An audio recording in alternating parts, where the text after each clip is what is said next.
নমস্কার বন্ধুরা, আমি রেবা আপনাদের সঙ্গে আবার একটি নতুন রেসিপি নিয়ে এসেছি। সেটি হচ্ছে পটলের তেল ঝাল। তো সেটা আজ আপনাদের সঙ্গে শেয়ার করব। পটলের এই রেসিপিটি বানানোর জন্য নিয়েছি আমি এখানে 3টে পটল নিয়েছি আর একটু আলু নিয়েছি। তো পটলটাকে আমি হালকা একটু ছুলে নিয়েছি, এবার এটাকে কেটে নেব। আলু আর পটলটা ভালোভাবে ধুয়ে নিয়েছি। এরপর 1 চামচ লবণ আর 1 চামচ হলুদ গুঁড়ো, এটাকে ভালোভাবে মাখিয়ে নেব।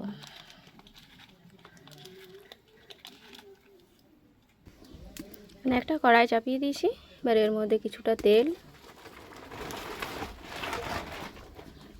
তেলটা ভালোভাবে গরম হয়ে গেছে। এবার এর মধ্যে আলু আর পটলগুলো ভেজে নেব।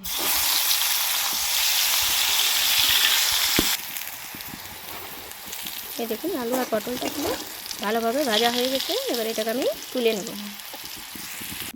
এটাকে তুলে নিয়েছি আমি। এবার যে তেলটা আলু পটল বেঁচেছিল সেই তেলটার মধ্যেই লঙ্কা আর পাঁচফোড়ন দিয়ে দিলাম। এবার এর মধ্যে কিছুটা কোচানো পেঁয়াজ,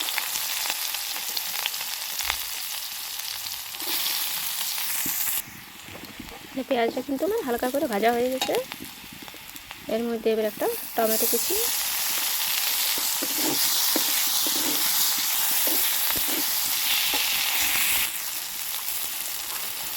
সামান্য অল্প হলুদ গুঁড়ো, 1 চামচ জিরে গুঁড়ো,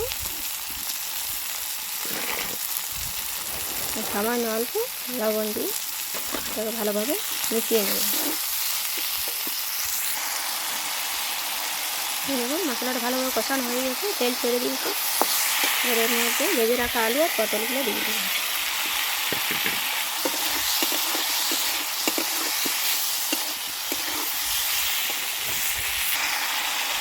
ভালোভাবে কষানো হয়ে গেছে। এবার এর মধ্যে অল্প জল,